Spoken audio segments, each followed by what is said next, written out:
Ghost project, naging ghost issue na rin. Mula kay Senator Joel Villanueva at iba pang mga senador, ngayon, si Senator Bongo naman ang pinupuntirya.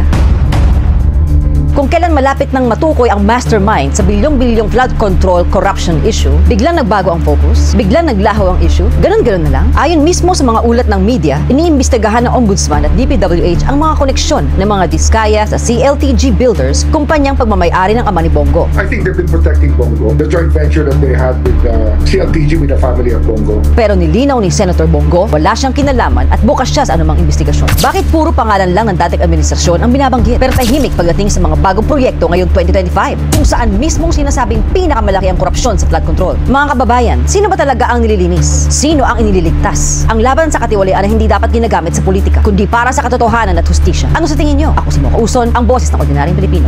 Sa DPWH, sa Ombudsman, tumbukin niyo yung mastermind. Sino po yung mga nasa likod nito? Nag-aantay po kami. Nag-aantay ang Pilipino na meron pong mapanagot. Huwag natin ilihis ang katotohanan. Huwag niyo po lokohin ang Pilipino. Tumbukin po natin ang dapat tumbukin.